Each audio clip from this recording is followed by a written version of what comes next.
ओम प्राणस्तथानुगमात् ओम नवक्तुरात्मोपदेशादिति चेन्न अध्यात्म संबंध भूमा ह्यस्मिन् ओम शास्त्रदृष्ट्यातुपदेशो वामवत् जीव मुख्य प्राणलिंगान्नेति चेन्न उपासा त्रैविध्यात् आश्रितत्वात् इह तद्योगात् ओम.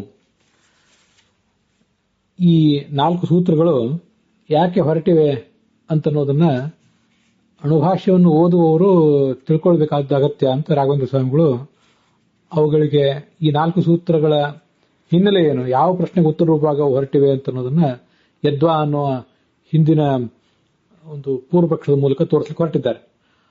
ಸಹ ಆಚಾರ್ಯರು ಪ್ರಣೇತಾ ಜ್ಯೋತಿರಿತ್ಯಾದ್ಯೈಹಿ ಪ್ರಸಿದ್ಧೈರನ್ಯ ವಸ್ತುಷು ಉಚ್ಯತೆ ವಿಷ್ಣುರೇವೈಕಃ ಸರ್ವೈ ಸರ್ವಗುಣತ್ವತಃ ಅನ್ನುವ ಆ ಒಂದು ಶ್ಲೋಕದಿಂದ ಪ್ರಣೇತ ಅನ್ನೋ ಶಬ್ದವನ್ನ ಹೇಳಿ ಮುಗಿಸಿರುವುದರಿಂದ ಪ್ರಾಣ ಅನ್ನೋ ಶಬ್ದದ ಅರ್ಥವನ್ನು ಅವ್ರು ಹೇಳಿದಂತೆ ಆಯಿತು. ಆದರೆ ಈ 4 ಸೂತ್ರಗಳು ಯಾಕೆ ಹೊರಟಿವೆ ಅಂತ ಅನ್ನೋದನ್ನ ಬ್ರಹ್ಮಸೂತ್ರ ಭಾಷ್ಯ ಓದುವವರು ಸರಿಯಾಗಿ ತಿಳ್ಕೊಂಡು ಬಿಡ್ತಾರೆ. ಆದ್ರೆ ಅಣುಭಾಷ್ಯ ಓದುವವರು ಈ 4 ಸೂತ್ರಗಳ ಹಿನ್ನೆಲೆಯನ್ನು ತಿಳ್ಕೋಬೇಕಲ್ಲ, ಅವು ಯಾವ ಪ್ರಶ್ನೆಗೆ ಉತ್ತರ ರೂಪವಾಗಿವೆ ಅಂತ. ಅದಕ್ಕಾಗಿ ರಾಘವೇಂದ್ರ ಸ್ವಾಮಿಗಳು ಯದ್ವಾ ಅಂತ ಅದಕ್ಕೆ ಒಂದು ಅವತಾರಿಕೆಯನ್ನು ಹೇಳಿದರು. ಅದೇ ಈ 4 ಸೂತ್ರಗಳನ್ನ ಆರಂಭದಲ್ಲಿ ಮಂಗಲ ರೂಪವಾಗಿ ಇವತ್ತು ಹೇಳಿದೆ. ಅಲ್ಲಿ ಪ್ರಾಣಸ್ತಥಾನುಗಮಾತ್ ಅಂತ ಸೂತ್ರ, ಅಲ್ಲಿಯೂ ನಾವು ಈಗ ರಾಘವೇಂದ್ರ ಸ್ವಾಮಿಗಳು ನಮಗೆ ತೋರಿಸಿಕೊಟ್ಟಂತ ಪ್ರಶ್ನೆಗಳು, ಆ ಪ್ರಶ್ನೆಗಳು ಏನಿವೆ ಅವು ಬ್ರಹ್ಮಸೂತ್ರ ಭಾಷ್ಯದಲ್ಲಿ ಏನು ಪೂರ್ವಪಕ್ಷ ಇದೆ ಆ ಪೂರ್ವಪಕ್ಷವನ್ನ ಆಧರಿಸಿಯೇ ರಾಘವೇಂದ್ರ ಸ್ವಾಮಿಗಳು ನಾವು ತೋರಿಸಿಕೊಟ್ಟಿರುವಂತಹ ಪ್ರಶ್ನೆ. ಪ್ರಾಣೋ ವಿಷ್ಣು ಇತ್ಯುಕ್ತಂ, ಪ್ರಾಣನೇ ವಿಷ್ಣು ಅಂತ ಹೇಳಿದ್ರಿ, ಆದ್ರೆ ಅದು ಸರಿಯಲ್ಲ. ತಾವಾಯಿತಾಹ ಶೀರ್ಷನ್ ಶ್ರೇಯಶ್ರಿತಾಹ ಚಕ್ಷುಶ್ರೋತ್ರಂ ಮನೋವಾಕ್ ಪ್ರಾಣಃ ಇತ್ಯತ್ರ ಪ್ರಾಣಸ್ಯ ವಿಷ್ಣುತ್ವಂ ನ ವಿದ್ಯತೆ. ಈ ಒಂದು ಮೇಲೆ ಹೇಳಿದ ಐತರೇಯ ಆರಣ್ಯಕದ ಭಾಗ ಏನಿದೆ ಅಲ್ಲಿ ಪ್ರಾಣನಿಗೆ ವಿಷ್ಣುತ್ವ ಅಂತ ತಿಳಿದು ಬರ್ತಾ ಇಲ್ಲ. ಯಾಕೆ ಇಂದ್ರಿಯ ಸಹ ಅಭಿಧಾನಾತ್, ಇಂದ್ರಿಯಗಳ ಜೊತೆಗೆ ಆ ಪ್ರಾಣ ಅನ್ನೋದನ್ನು ಹೇಳಿದ್ದಾರೆ. ಆದ್ರೆ ಇಂದ್ರಿಯ ಜೊತೆಗೆ ಹೇಳಲ್ಪಟ್ಟಂತಹ ಪ್ರಾಣ ಅಂದ್ರೆ ಅದು ವಿಷ್ಣು ಆಗಿರ್ಲಿಕ್ಕಿಲ್ಲ ಇತಿ ಹೀಗೆ ಪ್ರಶ್ನೆ ಬಂದಿದೆ.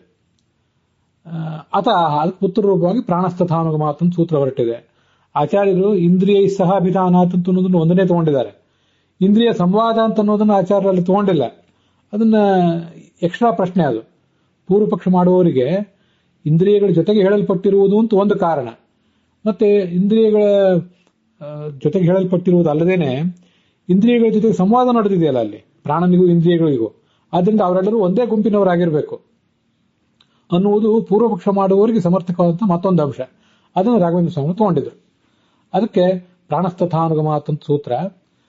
ಅದಕ್ಕೆ ಉತ್ತರ ಹೀಗೆ ಹೇಳ್ತಾರೆ: ತಮ್ ದೇವಾ ಪ್ರಾಣಯಂತ ಸ ಏಷೋಸುಹೋ ಸ ಏಷ ಪ್ರಾಣಃ ಪ್ರಾಣ ಋಚಯೇವ ವಿದ್ಯಾತ್ ತದಯಂ ಪ್ರಾಣೋಧಿತಿಷ್ಠತಿ ಇತ್ಯಾಜ್ಯನುಗಮಾತ್ ಅತ್ರಾಪಿ ಪ್ರಾಣೋ ವಿಷ್ಣುರೇವ. ನಾವು ಇಲ್ಲಿ ಬಂದಿರುವಂತಹ ಪ್ರಾಣ ಶಬ್ದದಿಂದ ಯಾರ್ಯಾರನ್ನು ಬೇರೆಯವರನ್ನ ಇಟ್ಕೊಳ್ಳೋದು ಉಚಿತ ಆಗೋದಿಲ್ಲ. ಎಲ್ಲ ಕಡೆನೂ ಕೂಡ ಪ್ರಾಣನನ್ನೇ ಪರಿಗ್ರಹಿಸಬೇಕು, ಎಲ್ಲ ಕಡೆ ಒಬ್ಬನೇ ಪ್ರಾಣನ ಪರಿಗ್ರಹಿಸಬೇಕು, ಆತ ವಿಷ್ಣುವೇ ಆಗಬೇಕು. ಯಾಕೆಂದ್ರೆ ವಿಷ್ಣುವಿಗೆ ಉಚಿತ ಆಗುವಂತಹ ಲಿಂಗಗಳನ್ನ ಅಲ್ಲಿ ಎಲ್ಲಾ ಕಡೆನೂ ಕೂಡ ಹೇಳಿದ್ದಾರೆ. ಅಲ್ಲಿ ಏನು ನಮಗೆ ಸಮರ್ಥಕವಾದ ಅಂಶಗಳು ವಿಷ್ಣುವನ್ನೇ ತಗೊಳ್ಬೇಕು. ಯಾಕೆಂದ್ರೆ ತಮ್ ದೇವಾ ಪ್ರಾಣಯಂತ ಅಂತ ಒಂದು ಭಾಗ. ತಮ್ ದೇವಾ ಪ್ರಾಣಯಂತ ಅಂದ್ರೆ ಅವನನ್ನೇ ಎಲ್ಲಾ ವೇದಗಳು ಕೂಡ ಎಲ್ಲಾ ದೇವತೆಗಳು ಕೂಡ ತಿಳಿಸಿದ್ದಾರೆ, ಉಪದೇಶ ಮಾಡಿದ್ದಾರೆ. ಇದು ಐತರೇಯ ಆರಣ್ಯಕದಲ್ಲೇ ಅಥವಾ ಐತರೇಯ ಉಪನಿಷತ್ನಲ್ಲೇ ಅಲ್ಲೇ ಹಿಂದೆ ಮುಂದೆ ಬರುವಂತಹ ಮಾತಿದು. ಅವನನ್ನೇ ಉಪದೇಶ ಮಾಡಿದರು. ಸಹ ಯೇಷೋಸುಹೋ ಸ ಏಷ ಪ್ರಾಣ. ಅದಕ್ಕೆ ಅರ್ಥ ಏನು? ಈ ಪರಮಾತ್ಮನೇ ಹಸು. ಯಾಕೆಂದ್ರೆ ದುಷ್ಟ ಸಂಹಾರಕನಾದ್ದರಿಂದ, ದುಷ್ಟರನ್ನು ಸಂಹರಿಸುವುದರಿಂದ ಅವನಿಗೆ ಹಸು ಅಂತ ಹೆಸರು. ಉತ್ಕೃಷ್ಟ ಆನಂದ ರೂಪನಾದ್ರಿಂದ ಅವನಿಗೆ ಪ್ರಾಣ ಅಂತ ಹೆಸರು. ಹೀಗೆ ಒಂದು ಭಾಗ ಹೇಳಿದೆ. ಇನ್ನೊಂದು ಪ್ರಾಣ ರಚಯಿತ್ಯೇವ ವಿದ್ಯಾತ್ ತಾವಾ ಏಷ ಸರ್ವೇ ಘೋಷಾಃ ಸರ್ವೇ ನಾದಾಃ ಪ್ರಾಣ ರಚಯೇವ ವಿದ್ಯಾತ್ ತಾವಾ ಏತಾಃ ಸರ್ವಾ ಋಚಃ ಸರ್ವೇ ವೇದಾಃ ಸರ್ವೇ ಘೋಷಾಃ ಏಕೈವ ವ್ಯಾಹೃತಿಃ ಪ್ರಾಣ ಏವ ಪ್ರಾಣ ರಚಯಿತ್ಯೇವ ವಿದ್ಯಾತ್ ಅಂತಿದು ಐತರೇಯ ಉಪನಿಷತ್ತಿಂದ ಒಂದು ವಾಕ್ಯ.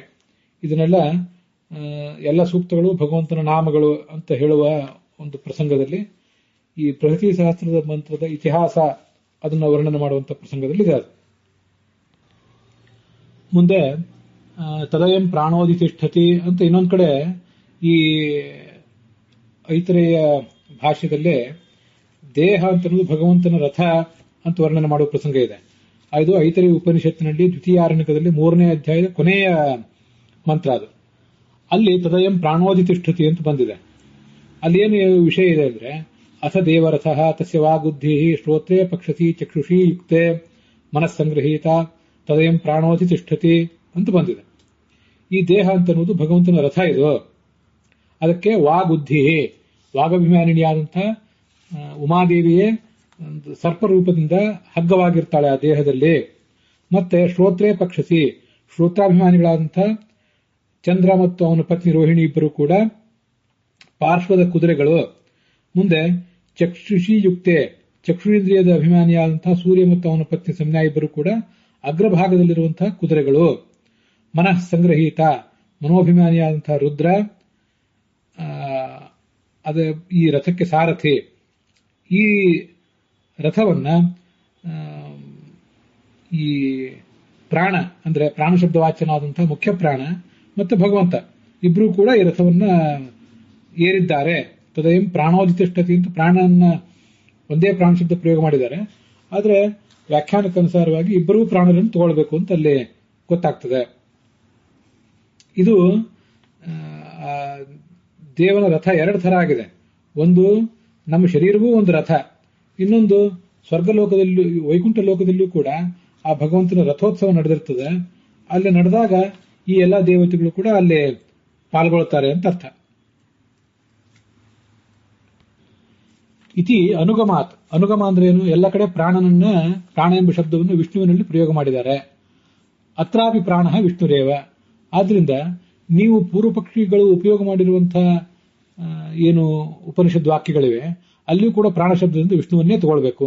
ಇದೆಲ್ಲ ಬ್ರಹ್ಮಸೂತ್ರ ಭಾಷ್ಯದ ವಾಕ್ಯಗಳು. ಅಲ್ಲಿ ಸ್ಕಂದ ಪುರಾಣದ ಮಾತೊಂದು ಆಚಾರ ಉದ್ಧರಿಸ್ತಾರೆ. ವಿಷ್ಣುಮೇವ ಅನಯನ್ ದೇವಾಹ ವಿಷ್ಣುಂ ಭೂತಿ ಮುಪಾಸತೆ ಸಯೇವ ಸರ್ವವೇದೋಕ್ತಃ ತದ್ರಥೋ ದೇಹ ಉಚ್ಯತೆ. ಈ ತಮ್ ದೇವಾ ಪ್ರಾಣಯಂತ ಅಂತೇನು ಬಂದಿದೆಯಲ್ಲ ಅದಕ್ಕೆ ಸಂಬಂಧಪಟ್ಟಂತ ಒಂದು ಮಾತಿದು. ಈ ದೇವತೆಗಳು ವಿಷ್ಣುಮೇವ ಅನಯನ್, ತಾವೇ ವಿಷ್ಣುವನ್ನು ತಿಳಿದು ಮತ್ತೆ ವಿಷ್ಣುವನ್ನೇ ಜಗತ್ತೆಲ್ಲದಕ್ಕೂ ಕೂಡ ಶಿಷ್ಯರಿಗೆ ಉಪದೇಶಿಸಿದರು. ವಿಷ್ಣು ಭೂತಿ ಮುಪಾಸತೆ, ಅವನು ನಮ್ಮೆಲ್ಲಿಗೂ ಕೂಡ ಮೋಕ್ಷದಾಯಕ ಐಶ್ವರ್ಯವನ್ನು ಕೊಡುವಂತವನು ಅಂತ ಉಪಾಸನೆ ಮಾಡ್ತಾರೆ. ಸಯೇವ ಸರ್ವ ವೇದೋಕ್ತಃ, ಅವನೇ ಎಲ್ಲಾ ವೇದಗಳಿಂದಲೂ ಪ್ರತಿಪಾದ್ಯನಾಗಿದ್ದಾನೆ. ತದ್ರಥೋ ದೇಹ ಉಚ್ಯತೆ ಇತಿ ಸ್ಕಂದ ಪುರಾಣದಲ್ಲಿ ಆ ಮಾತು ಬಂದಿದೆ. ಮತ್ತೆ ಈ ಅನೇಕ ಕಡೆ ಅಲ್ಲೆಲ್ಲ ಬ್ರಹ್ಮ ಅಂತ ಶಬ್ದ ಪ್ರಯೋಗ ಮಾಡಿದ್ದಾರೆ. ಪ್ರಾಣ ಅಂತ ಶಬ್ದ ಪ್ರಯೋಗ ಬಂದಿರುವುದಲ್ಲದೆ ಬ್ರಹ್ಮ ಅಂತನೂ ಬಂದಿದೆ. ಅದರಿಂದ ಎಲ್ಲಾ ಕಡೆನೂ ಕೂಡ ಪರಮಾತ್ಮ ಅಂತಾನೆ ತಿಳ್ಕೋಬೇಕು ಅಂತ ಮೊದಲನೇ ಸೂತ್ರದ ಭಾಷ್ಯ. ಮುಂದಿನ ಸೂತ್ರದ ಭಾಷ್ಯ ಮತ್ತೆ ಅಲ್ಲಿ ಬಂದಿರುವ ವಿಷಯಗಳನ್ನ ಆಮೇಲೆ ನೋಡೋಣ. ಈಗ ತತ್ವಮಂಜರಿಯಲ್ಲಿ ಏನ್ ಹೇಳ್ತಾರೆ? ತದರ್ಥ, 4 ಸೂತ್ರಗಳ ಅರ್ಥವನ್ನ ಪ್ರಸಿದ್ಧೈರನ್ಯ ವಸ್ತುಷು ಉಚ್ಯತೆ ವಿಷ್ಣುದೇವೈಕಃ ಸರ್ವೈಸರ್ವಗುಣತ್ವತಃ ಅನ್ನುವ ಮಾತಿನಿಂದ ಆಚಾರ್ಯರು ಸಂಗ್ರಹ ಮಾಡಿದ್ದಾರೆ ಅಂತ ರಾಘವೇಂದ್ರ ಸ್ವಾಮಿಗಳು ವ್ಯಾಖ್ಯಾನ ಮಾಡ್ತಾ ಇದ್ದಾರೆ. ಮುಖ್ಯ ಪ್ರಾಣಾದಿ ರೂಪ ಅನ್ಯಪ್ರಾಪಕ ಪ್ರಬಲ ಲಿಂಗೋಪೇತ ಪ್ರಾಣಾದ್ಯೈ ಸರ್ವೈ ಅನ್ಯ ವಸ್ತುಷು ಪ್ರಸಿದ್ಧೈ ಶಬ್ದೈ ಏಕೈವ ವಿಷ್ಣು ಉಚ್ಯತೆ. ಮುಖ್ಯ ಪ್ರಾಣಾದಿಗಳನ್ನ, ಮುಖ್ಯ ಪ್ರಾಣ ಇಂದ್ರ ಮೊದಲಾದ ಅನ್ಯರೇನಿದ್ದಾರಲ್ಲಿ ಬೇರೆ ದೇವತೆಗಳು ಮೊದಲಾದವರು, ದೇವತೆ ಜೀವರು, ಅವರಿಗೆ ಪ್ರಾಪಕವಾದದ್ದು ಅಂದ್ರೆ ಅವರನ್ನ ಮುಟ್ಟುವಂತಹ, ಅವರನ್ನು ಹೇಳುವಂತಹ ಪ್ರಬಲವಾದ ಲಿಂಗಗಳು. ನೀವು ಪೂರ್ವ ಪಕ್ಷಿಗಳು ತೋರಿಸುವಂತೆ ಪ್ರಬಲವಾದ ಲಿಂಗಗಳನ್ನು ತೋರಿಸಿಬಿಟ್ರಿ. ಆದರೆ ಅಂತ ಎಲ್ಲಾ ಲಿಂಗಗಳು ಅಂದ್ರೆ ಕಾರಣಗಳು ಉಳ್ಳಂಥ ಪ್ರಾಣಾದ್ಯೈ, ಪ್ರಾಣ ಇತ್ಯಾದಿ ಶಬ್ದಗಳಿಂದ ಅನ್ಯ ವಸ್ತುಷು ಪ್ರಸಿದ್ಧೈ, ಅವೆಲ್ಲ ಅನ್ಯ ವಸ್ತುಗಳಲ್ಲಿ ಪ್ರಸಿದ್ಧವಾಗಿವೆ. ಆದ್ರೆ ಆ ಶಬ್ದಗಳಿಂದ ಏಕಃ ವಿಷ್ಣು ಏವ ಉಚ್ಯತೆ, ಒಬ್ಬನೇ ವಿಷ್ಣುವೇ ಹೇಳಲ್ಪಡ್ತಾನೆ. ನತು ಮುಖ್ಯ ಪ್ರಾಣಾದಿ ಅನೇಕಃ, ಮುಖ್ಯ ಪ್ರಾಣ ಇಂದ್ರ ಜೀವ ಹೀಗೆ ಒಂದೊಂದು ಪ್ರಸಂಗದಲ್ಲಿ ಯಾರ್ಯಾರು ಕೂಡ ಹೇಳಲ್ಪಡುವುದಿಲ್ಲ. ಏನ ವಾಕ್ಯ ಭೇದ ಆಶ್ರೀಯೇತ, ಯಾರ್ಯಾರು ಒಂದೊಂದು ಕಡೆ ಒಬ್ಬೊಬ್ಬರನ್ನು ಹೇಳುವುದಾಗಿದ್ರೆ ಇದೆಲ್ಲ ಭಿನ್ನ ಭಿನ್ನವಾದ ವಾಕ್ಯ. ಪ್ರಾಣ ಅನ್ನೋ ಶಬ್ದಕ್ಕೆ ಒಂದೊಂದು ಪ್ರಸಂಗದಲ್ಲಿ ಒಂದೊಂದು ಅರ್ಥ ಅಂತ ನೀವು ಸಮಾಧಾನ ಹೇಳ್ಕೋಬಹುದಿತ್ತು. ಆದರೆ ಎಲ್ಲಾ ಕಡೆನೂ ಈ ಪ್ರಾಣ ಶಬ್ದ ವಿಷ್ಣುವನ್ನೇ ಹೇಳುತ್ತದೆ ಅಂತ ಸಮರ್ಥನೆ ಮಾಡ್ಲಿಕ್ಕೆ ನಮಗೆ ಬರುವಾಗ ಇವೆಲ್ಲವೂ ಭಿನ್ನ ಭಿನ್ನ ವಾಕ್ಯ ಅಂತ ಹೇಳಬೇಕು. ಯಾಕೆ ಹೇಳಬೇಕು? ಏಕವಾಕ್ಯತೆಯನ್ನು ಹೇಳಲಿಕ್ಕೆ ಸಾಧ್ಯವಾದಷ್ಟು ಪ್ರಯತ್ನ ಪಡಬೇಕು ಎಲ್ಲಾ ವೇದಗಳಿಗೂ ಕೂಡ. ಆದ್ದರಿಂದ ವಾಕ್ಯ ಭೇದವನ್ನು ಆಶ್ರಯಿಸುವುದು ಬೇಡ. ಇವೆಲ್ಲವೂ ಕೂಡ ಬೇರೆ ಬೇರೆಯವರನ್ನು ಹೇಳ್ತದೆ ಅಂತ ಹೇಳುವುದು ಬೇಡ ಅಂತ ಅರ್ಥ. ಕುತಃ ಯಾಕೆಂದ್ರೆ ಸರ್ವಗುಣತ್ವತಃ ಅಂತ ರಾಘವೇಂದ್ರ ಸ್ವಾಮಿಗಳು ಆ ಸರ್ವಗುಣತ್ವತಃ ಅನ್ನೋ ಶಬ್ದವನ್ನೇ ಉತ್ತರವಾಗಿ ಬಳಸ್ಕೊತಾ ಇದ್ದಾರೆ. ತಮ್ ದೇವಾಹ ಪ್ರಾಣಯಂತ, ಇದು ಕೂಡ ಐತ್ರೇಯ ಉಪನಿಷತ್ನಲ್ಲೇ ಬರುವಂತಹ ಮಾತು. ಪ್ರಾತಃ ಶಬ್ದ ಮತ್ತು ಸಾಯಂ ಶಬ್ದಗಳ ಇತಿಹಾಸ ಅಂತ ವರ್ಣನೆ ಮಾಡುವಂತಹ ಪ್ರಸಂಗದಲ್ಲಿ ತಮ್ ದೇವಾಹ ಪ್ರಾಣಯಂತ ಅಂತ ಬಂದಿದೆ. ಅದನ್ನ ಈಗಾಗಲೇ ನಾವು ಬ್ರಹ್ಮಸೂತ್ರ ಭಾಷ್ಯಕ್ಕನುಸಾರವಾಗಿ ನೋಡಿದ್ದೇವೆ. ಏನ್ ಬಂದಿದೆ ಅಲ್ಲಿ? ದೇವತೆಗಳು ವಾಯುವಿನಿಂದ ಭಗವಂತನ ಮಹಿಮೆಯನ್ನು ತಿಳಿದು ಮುಂದೆ ಆ ವಿಷ್ಣುವನ್ನ ತಾವು ತಿಳಿದು ಶಿಷ್ಯ ಪ್ರಶಿಷ್ಯಾದಿಗಳಿಗೂ ಉಪದೇಶ ಮಾಡಿದರು ಅಂತ. ಹೀಗೆ ಪ್ರಾತಃ ಸಾಯಂ ಶಬ್ದಗಳ ಇತಿಹಾಸವನ್ನ ವರ್ಣನೆ ಮಾಡುವಂತ ಪ್ರಸಂಗ ಇದೆ. ಹೀಗೆ ತಮ್ ಅಂತ ಆ ಭಗವಂತನ ಕುರಿತಾಗಿ ಅಲ್ಲಿ ಉಲ್ಲೇಖ ಇದೆ. ಇದು ತಮ್ ದೇವಾಹ ಪ್ರಾಣ ಅಂತ.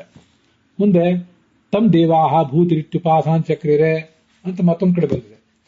ಅದು ಯಾವ ಅರ್ಥವನ್ನು ಹೇಳ್ತದೆ ಮತ್ತು ಯಾವ ಭಾಗದಲ್ಲಿ ಬಂದಿದೆ ಅಂದ್ರೆ, ಈ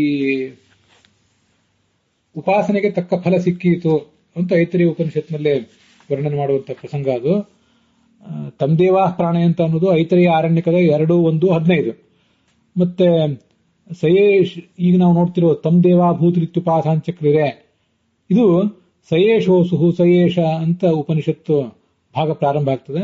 ಇದು ಐತರೇಯ ಆರಣ್ಯಕದ 2:1:8. ಅದೇನು ಹೇಳಿದೆ ಅಂದ್ರೆ, ಈ ಭಗವಂತನೇ ಅಯೋಗ್ಯರನ್ನ ತಮಸ್ಸಿಗೆ ಬಿಸಾಕುವುದರಿಂದ, ಅಸುಕ್ಷೇಪಣೆ ಅಂತ ಧಾತು, ಅದರಿಂದ ಅವನಿಗೆ ಹಸು ಅಂತ ಹೆಸರು. ಮತ್ತೆ ಈ ಜ್ಞಾನಿಗಳಿಗೆ ಮುಕ್ತಿಯಲ್ಲಿ ಆನಂದವನ್ನು ಕೊಡುವುದರಿಂದ ಸಯೇಶ ಪ್ರಾಣ, ಅವನೇ ಪ್ರಾಣ. ಹೀಗೆ ಪ್ರಕೃಷ್ಟ ಆನಂದವನ್ನು ಕೊಡುವುದರಿಂದ ಅವನು ಪ್ರಾಣ. ದುಷ್ಟರನ್ನ ತಮೋಲೋಕದಲ್ಲಿ ಎಸೆಯುವುದರಿಂದ ಅವನು ಹಸು. ಸಯೇಶ ಭೂತಿಶ್ಚ ಅಭೂತಿಶ್ಚ. ತಮ್ ದೇವಾ ಭೂತಿರಿತ್ಯುಪಾಸಾಂಚಕ್ರಿಯರೆ ಅಂತ ಬಂದಿದೆ.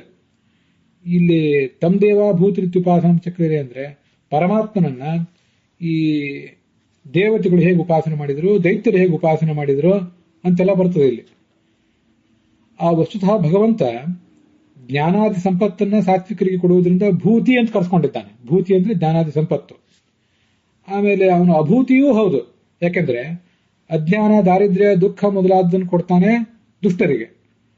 ದೇವತೆಗಳು ಆತನನ್ನ ಭೂತಿ ಅಂತ ಉಪಾಸನೆ ಮಾಡಿದ್ರು, ಐಶ್ವರ್ಯದಾಯಕ ಅಂತ ಉಪಾಸನೆ ಮಾಡಿದ್ರು. ದೇವಭೂ, ಅವರು ಸದ್ಗತಿಯನ್ನು ಪಡೆದರು. ತಸ್ಮಾದ್ದಾಪ್ಯೇತರ್ಹಿ ಸುಪ್ತಃ ಭೂದ್ಭೂರಿತ್ಯೇವ ಪ್ರಶ್ವಸಿದೆ.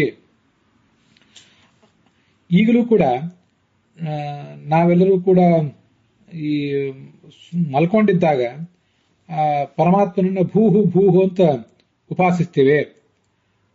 ನಮ್ಮ ಮಲ್ಕೊಂಡಾಗ ಒಂದು ಶಬ್ದ ಬರ್ತಿರ್ತದಲ್ಲ, ಅದೆಲ್ಲವೂ ಕೂಡ ಆ ಭೂಹು ಭೂಹು ಅನ್ನೋ ಶಬ್ದ ಒಂದೇನು ಬರ್ತದೆ, ಗೊರಕೆ ರೂಪದ ಶಬ್ದ, ಅದೆಲ್ಲ ಗುಣಪೂರ್ಣನಾದಂತಹ ಪರಮಾತ್ಮನ